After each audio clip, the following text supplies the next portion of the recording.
Hey, everybody. Thanks for tuning in. We'll get going in just about 2 minutes.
All right, well, let's get rolling. I've got a few people tuned in here. Thanks for joining me this evening.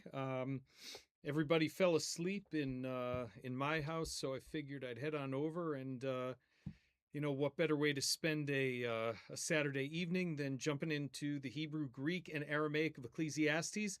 If you're not familiar with Hebrew, Greek, or Aramaic, that's okay. We have the translations up. And so this is, I think, the fourth part of a series that we're doing on Ecclesiastes and trying to understand not only what the Hebrew text says, what Ecclesiastes means in the quote unquote original, but also to look at the history of the transmission of the Book of Ecclesiastes. How has it been understood in the Jewish tradition, Christian tradition, and so on and so forth? So here we go. For those who we got about let's see, 4 people on here. For those who are new to this live stream, please drop me a comment. Just let me know what your background is and what you're hoping to get out of the study. I try to make sure that we cover, we hit on something for everybody. So some people want to look at the Hebrew text, some people just want to work from the English, and I try to make sure that there's something for everybody here. And if you leave some comments above, that really helps so that I can kind of tailor these talks to the people who are actually here.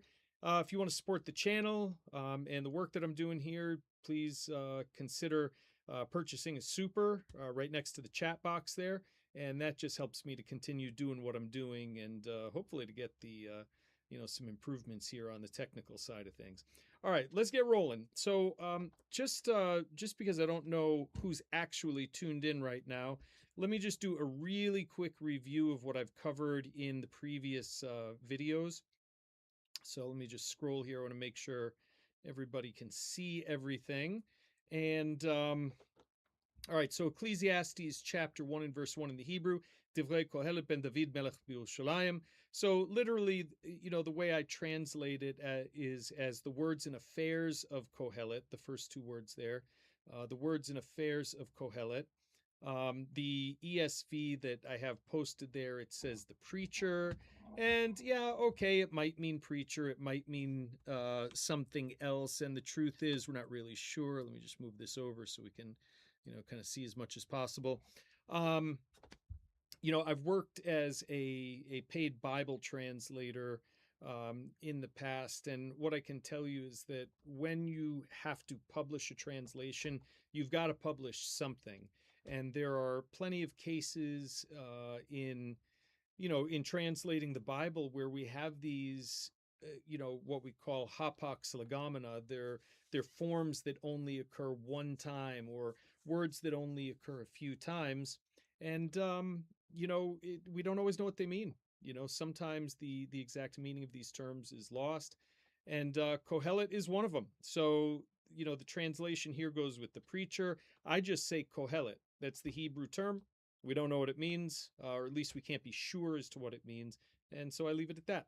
So the words and affairs of Qohelet, who is the son of David, ben David, Melech Yerushalayim, king in Jerusalem, right? And we had said in in the previous talks that the Targum, the Aramaic translation, which comes from the first half of the Middle Ages, presumably, it begins with Pitgamei Nevuah, the words of the prophecy, the Nabi Qohelet, that Qohelet prophesied. Hu Shlomo, he is Solomon, right? And so the Jewish Targum identifies Qohelet as Solomon. That is certainly the tradition that the most popular tradition, but we don't know that it's Solomon. And so throughout the course of this study, I'm going to give you my 2 cents on who I think wrote it, but we'll save that for later. Anyways, let me quickly just turn off the camera here in the chat, just so that you can see the Greek there. And we see in the Greek the words of the Ecclesiastes, that's a fair translation, son of David, king of Israel in Jerusalem. So some very subtle changes there, but really, really not much, okay? All right, and then we went on to verse 2, okay? And so let's, probably easier if I just do it this way, okay? So going on to verse 2, and we'll look at the Hebrew, and it says, Havel Havalim Amal Qohelet, Havel Havalim Hakol Havel. And this, I would argue, is the thesis of the book of Ecclesiastes, and I think that's going to be borne out in the translation. Yeah, and I'm sorry, like when I hover over the text, it blinks, and I have no idea why.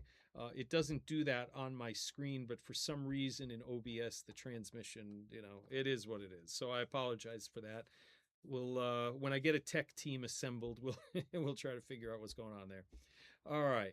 So anyways, so chapter 1 and verse 2 is the thesis of the book. Vanity of vanities. Does it really mean vanity? Okay. We said that the word hevel means fleeting. It means, it can mean futile at times. Fox goes with absurd. So, absurdity of absurdities. But one of the things that I pointed out, maybe not in enough detail, is that when you have the something of somethings, and it's the same word, so X of X's, if you will, vanity of vanities, we encounter forms like this throughout the Hebrew Bible. And so an example would be, say, King of Kings, Lord of Lords, Song of Songs, right? There's a book of the Bible that its title is, uses this formula. And so what that is, it's a way of expressing the superlative. So in English, we take a word like good. If we want to put it into a comparative form, it becomes better. And if we want to make it superlative, which is you might say the most form, it would be best, good, better, best. Or, take the word happy, for instance, the adjective happy. Happy, that would be the absolute form, the standalone form. Happier would be the comparative form, and happiest would be the superlative. So the way the superlative can be expressed in biblical Hebrew is just like this: vanity of vanities, king of kings, lord of lords, song of songs, and so on and so forth. God of gods, right? And what that means is the most something. Okay, so if you say vanity of vanities, you can translate it as the most vain thing, the most vain thing. But again, like I said before, we have to be very careful with this word vain, because it's not what the Hebrew means here is not what we mean by vain in English. So it's going to be something like fleeting. Okay, the most fleeting thing. You could even say the most absurd thing if you're following Fox. Absurdity of absurdities, the most absurd thing. Anyways, I'm just sticking with hevel, the most hevel thing. We'll define hevel as the study goes on. The most hevel thing, says the preacher, Amar Qohelet. The most hevel thing, all is hevel. Okay, and this is a highly pessimistic book, the way it starts. Now, chapter 1 and verse 2 is the thesis. chapter 1 and verse 3 is the question that is being answered. So it's kind of interesting in that the thesis comes first, the question comes after. It should kind of be the other way around, we might expect. But the question to which verse 2 is the answer is found in verse 3. And let's see, let's scroll up here.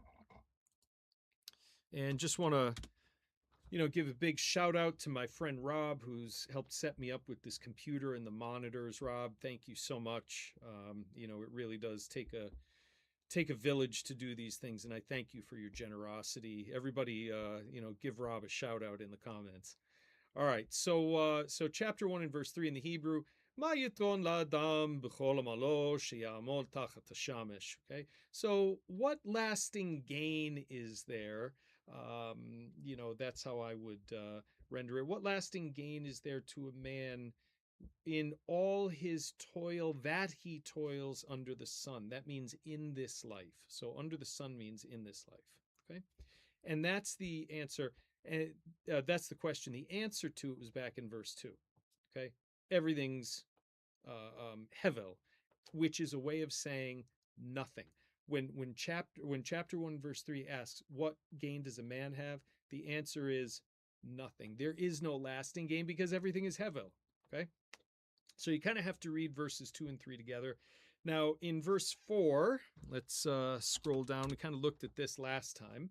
And if I'm moving kind of fast for you, I have the previous. What is this broadcast for? So I have the previous broadcasts which you can watch. They should be still available on YouTube. If you have trouble finding them, let me know. They are going to be uploaded tomorrow. I'm going to be moving them over to my Patreon page. So by becoming a Patreon supporter, you'll have access to all of my talks on Ecclesiastes. But anyways, chapter 1 and verse 4, we begin the first major section, you might say, of Ecclesiastes, and that is a poem. It's actually a good bit of poetry in Ecclesiastes. He kind of shifts back and forth between dialogue and poetry. So it says in Hebrew, if you want to read along, Dor holech v'dor ba v'ha'aretz le'olam omadet. Right? A generation goes and a generation comes, but the earth remains forever. Okay, we said last time that forever means remote time, off in the distance. The interpretation given by the Targum. And again, if you don't know what the Targums are, please watch my video on the YouTube channel with Paul Flesher. Paul Flesher, who's professor of, I forget his exact title, but he's a professor of Jewish studies at the University of Wyoming and a leader in the field of Targumic studies, so Jewish Aramaic, Jewish Aramaic literature. So anyways, in that video, he introduces everybody to what the Targums are, and it's a fascinating study, and I don't want to get sidetracked since we already have that video up. But anyways, the Targum, you can see my translation is here. So in verse 4 here in the right column, this is the translation that I produced for Accordance Bible software some years ago, whatever, it's been a while now. I think I finished this up in 2014 or something like that. But either way, King Solomon said, by the spirit of prophecy. So not only does the Targum identify Qohelet as being Solomon, but he speaks by the spirit of prophecy. And he says the good generation. And we said last time, what good generation? That's not what the Hebrew text says. The Hebrew text says, dor holech, a generation goes, v'dor ba, and a generation comes. This seems to be talking about just how life is. The conveyor belt is moving along for all of us. And but the Targum is interpreting here, saying the good generation of the righteous is departing from the world because of the sins of the evil generations. This is very much dualistic. There's good and bad, black and white, so on and so forth. The good generation of the righteous is departing from the world because of the sins of the evil generation of the wicked who will come after them. But the earth endures forever. in order to bear, wait a second, the Hebrew never says the earth endures forever for a purpose. It just says it endures. The Targum takes it a step further and it says the earth endures forever to bear the retribution that is coming upon the world because of the sins of the children of men. So the Targum is definitely adding some biblical interpretation, specifically Jewish interpretation, that is not there in the original Hebrew text. And that's what the Targums do sometimes. So, anyways, but all the Targum seems to be saying at the beginning of this poem is that this is the way life is. People are born and people are unalived, right? They pass away.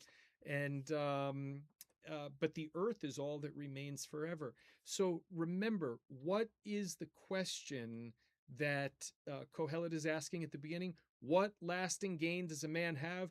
And the answer, if we're reading chapter 1 and verse 4, is nothing, because every person passes away. Right? So this verse was yeah. Thanks for joining in there. I just saw the comment there. Solomon was on a roll. Yeah, he was on a bit of a tear, right? Whoever it was, whoever Qohelet was, he was on a bit of a tear. But one of the reasons I love this book is that it's in touch with reality, right? Part of developing a worldview is being able to answer, or develop answers to these difficult questions. So when I use the term worldview, I teach high school level theology. I used to be a professor of Hebrew Bible on the graduate school level, and these days I teach at a boarding school in Connecticut. And one of the things I teach my students in freshman theology is what a worldview is. And to keep it simple, we only meet for a total of an hour and a half a week, 2 45-minute sessions. But what I tell them is that a worldview is a person or a society or a group's answers to life's big questions. Houston Smith from, I think he was at UC Berkeley, spent part of his career there, and he's best known, or more broadly known, for his The Illustrated Guide to World Religions. It's one of those books you ought to have in your library if you're a serious student of religion, or if you need a good coffee table book. But he said, yeah, the life's big questions, you can frame them this way: who are we, right? Not what is our name, right? But who are we? Where are we? All right, not so much in Connecticut, but what does it mean to be alive on the earth, right? And on this ball that's floating around in the universe. Why are we here, he asks, and what, if anything, are we supposed to do, right? And however a person answer these questions, that is what we call worldview. And when you study philosophy, and Ecclesiastes is a highly philosophical book. When you study philosophy, it was pointed out, I believe it was by it's attributed to Socrates. If and you students of philosophy, correct me if I'm wrong here, if it's Aristotle or Socrates, I can't remember. But there are two starting points for philosophy, and one of them is wonder, the wonder of the universe. And Thomas Aquinas was very much in touch with this, right? But then there's also death. So there's wonder and there's death. The fact that we all pass away eventually, that is the impetus for people to start thinking philosophically. Okay. So, anywho, that is what Ecclesiastes 1:4 seems to be driving at here. The Targum goes in a different direction, though. Okay. All right. Let's go on to verse 5. Actually, I should probably pause. I'm talking a mile a minute. I haven't even had a cup of coffee since this morning. But are there any questions? Feel free to post your questions in the chat, because after all, I get tired of listening to my own voice. So I'd rather hear from you guys and see if there's any specific questions that I can answer for you. Seeing as how you're here with me online at what time is it? I don't even know what time it is. 11:12 on a Saturday night. Right. So yeah, I'll just give a second here just to see if there are any any questions that pop up. And if not, we will, well, let's keep going. So we go on to chapter 1 and verse 5. Let me just clean my glasses here a little bit. All right. All right, so here we go. All right, Ecclesiastes or Qohelet, chapter 1 and verse 5. All right, so Vizalach HaShemesh, okay, and this is translated, and the sun rises, right? Vizalach HaShemesh Uva HaShamesh. Shamesh, for you Hebrew students, that's just the pausal form of Shemesh. So the sun rises and the sun sets, or goes down, however you want to take it. So V'zarach HaShemesh Uva HaShamesh Ve'el Mikomo, and to its place, literally, to its place, Shoeth Zoeach Husham. And this, this is tricky, tricky Hebrew here, little vague as to what it means, but you can see the ESV has something like it hastens to the place where it rises. I'm actually curious. I haven't looked at Fox's translation here. I'm curious to see what he does with that, but it's he goes, the sun rises and the sun sets and glides back to where it rises. And this is a little tricky, and he rightly points out that the word shoef in Hebrew means to pant, right? But he says it his interpretation of that is that it trudges along while panting. And he writes, this metaphorically evokes the strain of the trek. Contrast the elation of the psalmist in Psalm 19:6, considering the same phenomenon. And so we can, if you want, we can go over and look at Psalm 19:6. Why not? Jump around a little bit. There you go. And so we, let me just glance at this. Oh, and of course, okay. So you kind of got to start in verse 5, and notice that the versification in Hebrew is different from English there. So Psalm 19:5 in Hebrew is 19:4 in English. Yeah, and so just reading from the translation real quick. So their voice goes out throughout all the earth, and their words to the end of the world. In them he has set a tent for the sun, and this is where it gets described. So Psalm 19:6 in Hebrew, Psalm 19:5 in English. And the sun comes out like a bridegroom leaving his chamber, and like a strong man runs its course with joy. And so I can understand why Fox, goes in the direction that he does there. It seems to be some sort of tradition about that it's a bit of a trek, I think is the word he uses. Okay. But the imagery here is that is very much like chapter 1 and verse 4, where a generation goes, a generation comes, the earth remains forever. So it's just this cycle, the circle of life, we might say. And look at the sun. The sun rises and the sun sets, and guess what it's going to do tomorrow? It's going to rise again, and it's February here, and so many of us might have been paying attention to Punxsutawney Phil and Groundhog's Day and all that. And if you remember the movie, right, Bill Murray has some fun with that. And the idea that every day is essentially the same as the next. Ein chadash, there's nothing new. Ein chadash tachat hashemesh, there's nothing new under the sun. All right, let's see where verse 6 goes. All right, we're if you're one of those who regularly tunes in, we're kind of cruising. We're going a lot faster. So let's see here. So chapter 1 and verse 6 in the Hebrew, we have holech el darom v'sovev el tzafon, sovev holech haruach ve'al svivotav shav haruach. Okay, and so it starts. We have that word holech, going.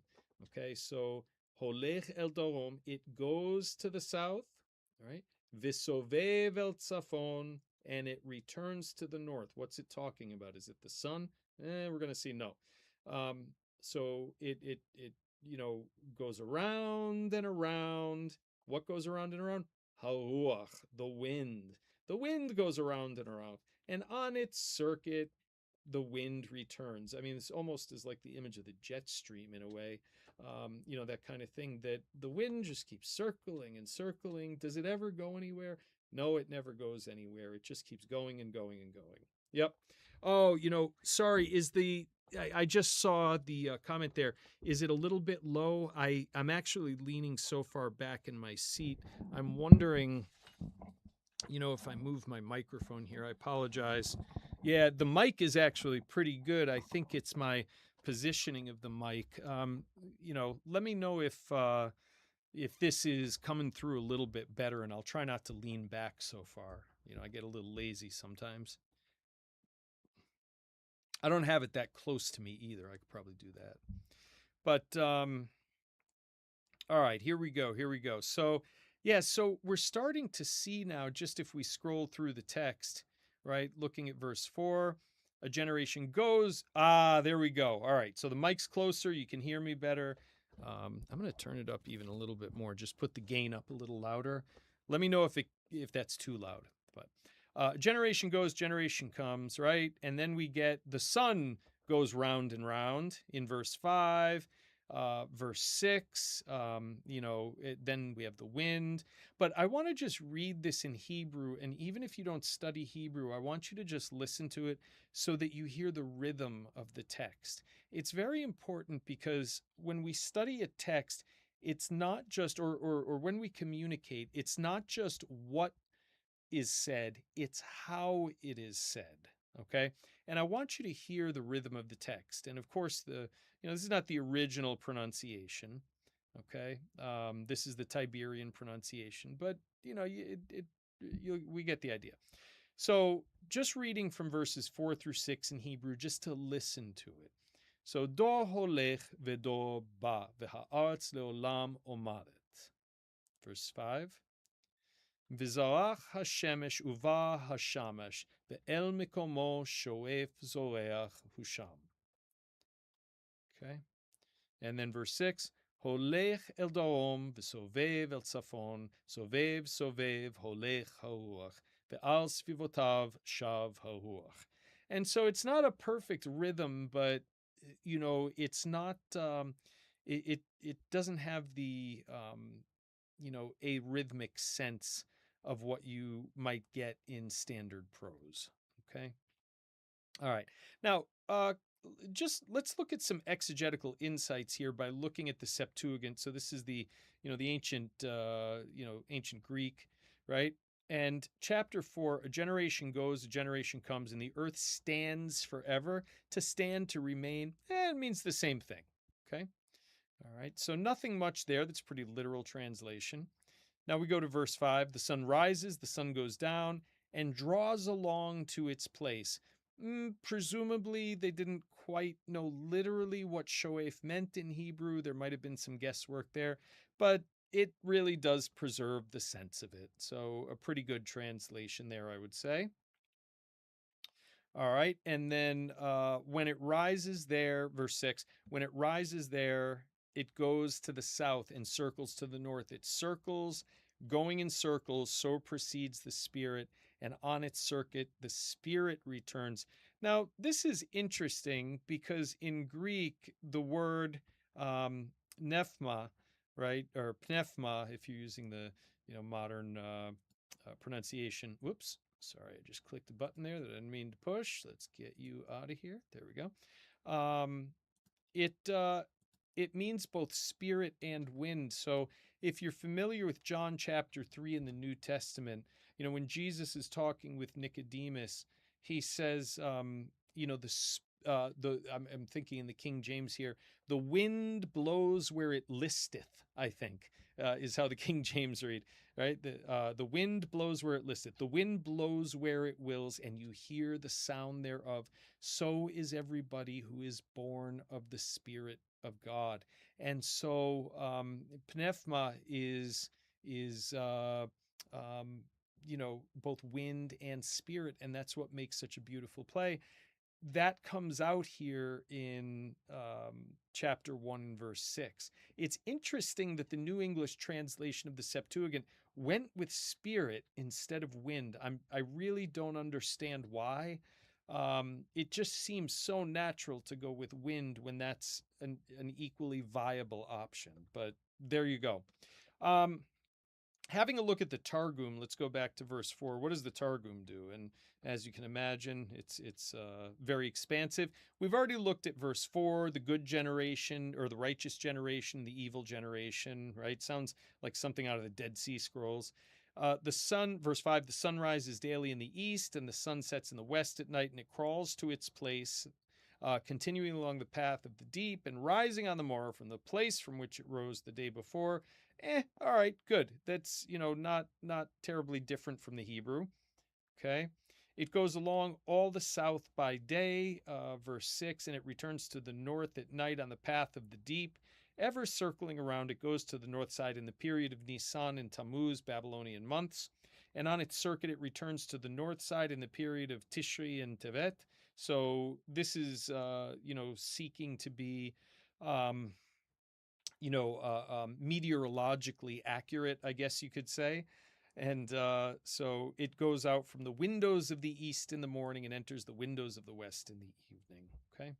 So there's nothing heavily theological there, but we can see in the Targum that there is, again, some clarification to explain the text, to provide some explication there.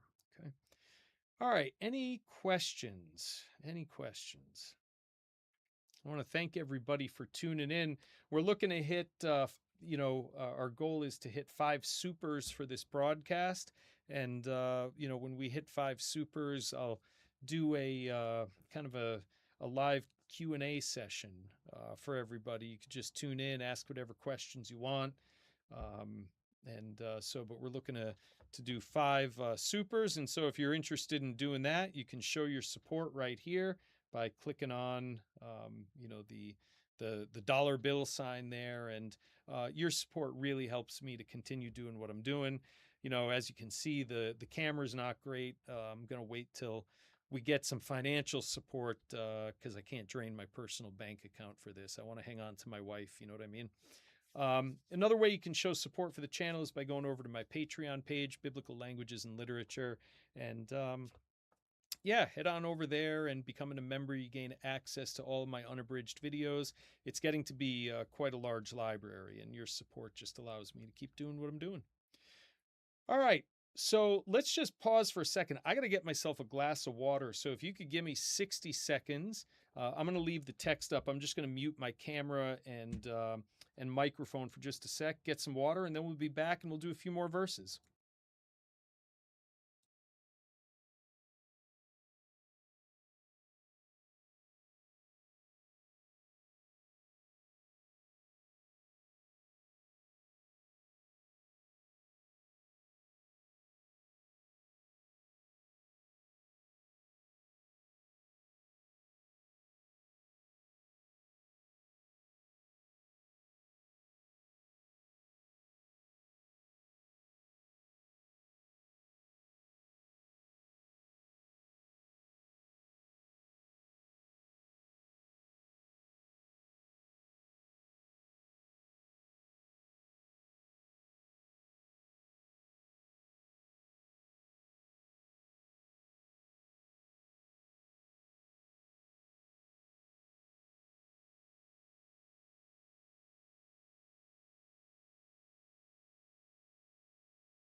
All right, let's get back to it.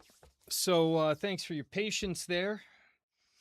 You know, when you talk for 45 minutes straight, it's necessary to hydrate. This get to be like a marathon. All right, so where were we? So we looked at verse 6. Good. Okay, so let's go on to verse 7. Okay, and again, please feel free to put your questions in the chat.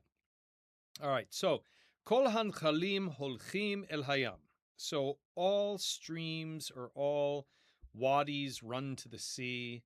A nachal is a wadi, so a dry riverbed.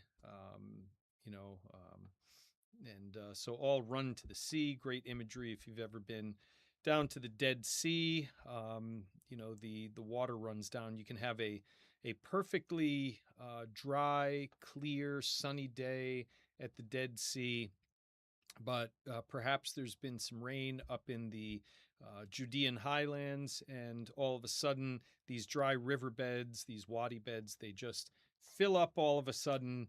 And it can actually, people lose their lives from these things, going hiking in wadis on a sunny day, not realizing that rivers can come out of there. But it's very cool to watch the water from the wadis rush down in these flash floods, but they empty into the Dead Sea. It's just a really cool spectacle to watch. When I'm there this summer, I'll be sure to take some videos, and I'll walk you through that. All right, so anyways, Kol hanchalim holchim el hayam, vehayam einenu male, and the sea is not full. You could translate the sea is never full. Okay, so water keeps running into the sea, but the sea is never full. Okay, and then it goes on here, and so el mekom shehan chalim holchim sham hem shavim lalechet. So to the place where the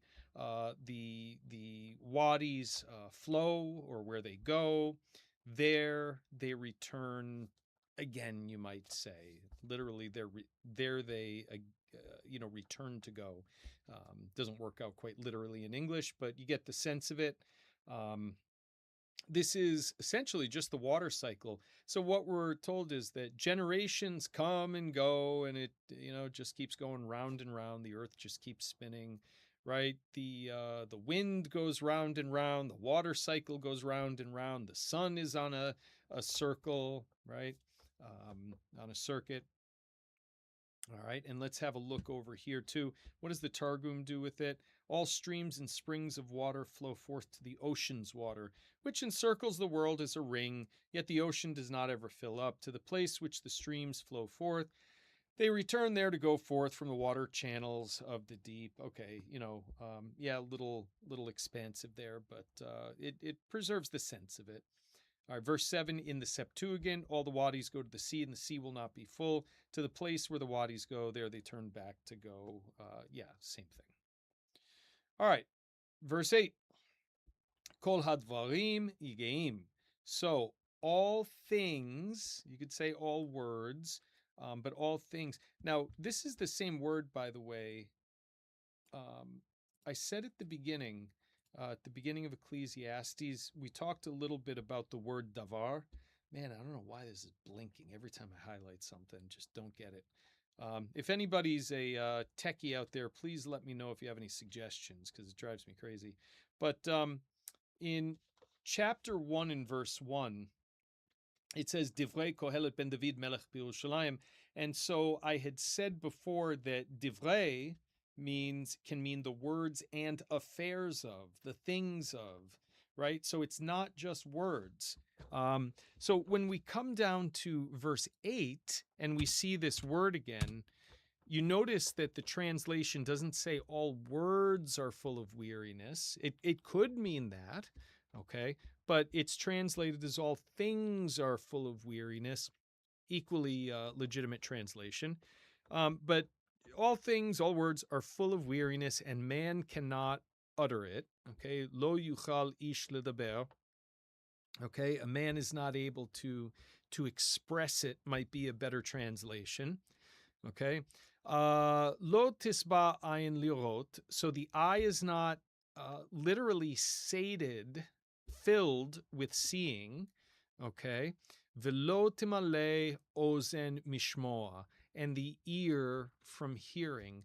And so this whole idea that there is no such thing as fulfillment, the wind doesn't have a goal to fulfill, the sun doesn't have a goal to fulfill. People just keep coming and going, coming and going. In other words, there is no goal line, right? It's like circling around. You might think of a roller skating rink. When I was a kid, we went to Roller Magic in Waterbury, Connecticut, and that was just the greatest thing in the world back then. And when you're on a roller skating rink, there's no beginning or an end. With a football field or a soccer pitch, right? You have a clear start and a clear finish line, or a basketball court, one place to the end. But using the image of a football field, if you make it 100 yards, you score a touchdown. You get 6 points for your team, right? But what Qohelet is saying here is that life is more like a roller skating rink, just round and round and round. There is no beginning, there is no end. It's just this endless cycle, okay? And the same is true, interestingly, here with what we see and with what we hear, okay? All right, let's go to verse 9 now. And just want to thank everybody for tuning in. Really appreciate your being here. Hopefully this is helpful. Please leave your comments. Let me know if there's other subjects you'd like me to do. Let me know if you'd like to have me approach this differently in teaching Ecclesiastes. So, Mashaya hu sheyeh. Whatever has been is what will be. Mashaya hu sheyeh. Okay, lots of heys and yuds and shins there. Right. Umashina sa, okay, and what has been done, hu sheyaseh, is what will be done. Ve'en kol chadash tachat hashamesh, and there is nothing new under the sun. Okay, so Qohelet is even saying that human activity is just, it keeps repeating itself, and that whatever seems to be new, it's not really new, right? And that's what he's going to elaborate on in verse 10. But let's have a look really quickly. What does the Septuagint do with chapter 1 and verse 9? What is that which has happened? It is that, sorry, just blanked out for a second there. What is that which has happened? It is that which will happen. And what is that which has been done? It is that which will be done. And there is nothing novel under the sun. And just to bring that up here, okay, and I'll let you see this in the dictionary here, okay. And so the term prosvatos, or prosvatos, typically this word is translated. Is my mugshot in the way here? Yeah, let's see. Let's get that. Let's get me out of the way. There we go. Now you can see it. Okay. So prosvatos, it means new or recent, something that doesn't previously exist, right? That's in BDAG there. So yeah, there you go. You can see the adverbial form below. If you look at prosvatos, right, that's going to be recently. So you get the idea here. Even the verb prosfero, okay, to bring someone or someone to bring, okay, related there, okay. All right, and let's get the dictionary out of the way, and let's go back here, okay, and let's see what the Targum does. Whatever was beforehand is what will be afterward, and whatever was done beforehand is what will be until the end of all the inhabitants of the world. Okay, little amplification of the text, but still that is the sense of it. But it goes on, right? Whatever was done beforehand is what will be done to the right. Okay, here we go. In this world, there is nothing new beneath the sun. Okay, so a little bit of expansion. All right, and let's go over to verse 10 now. We'll look at the Hebrew. Okay, and this will be our last verse for the night. because I do have to get up and preach. I'm, a pastor here in New Milford, Connecticut, and got Bible study and our Sunday service. Even though I don't expect a lot of people to be here tomorrow, because I think it's like -5 degrees out right now, and I don't think it's going to be much warmer in the morning. But whoops, I went to the wrong verse here. Boom, boom. There we go. All right. Yesh davar sheyomar ve'ezeh chadash hu. Okay. So there is a thing that, and notice the word davar there, how it's used as thing, right? There is a thing that one might say, that one says, look at this. Ve'ezeh chadash hu. It is new. Okay. And then it says, Kvar haya leolamim. Okay, so it has already been asher haya milfanenu. It has already been, before us, one might say. Okay. All right. The Septuagint, as for the person who will speak and say, see, this is new, it has already happened in the ages that have gone before us. And then the Targum, is there a thing of which a person says, look, this is a new thing? It has long since been in the days of the generations before us. So one of the things I want you to see here with regard to the Targumim in particular is that in the Targumim, what happened? There we go. Go to the wrong place here. So in the Targumim, we said that the first couple verses were highly expansive, but after that, it becomes much more of a almost literal translation. Yes, little comments or clarifications, things like that, but by and large, it's a literal translation. All right, so that's the last verse, because Qohelet goes into a new section at 111. Any questions? Anything you wanted to ask about this? Anything I need to address that I haven't looked at tonight? Give everybody a minute to chime in.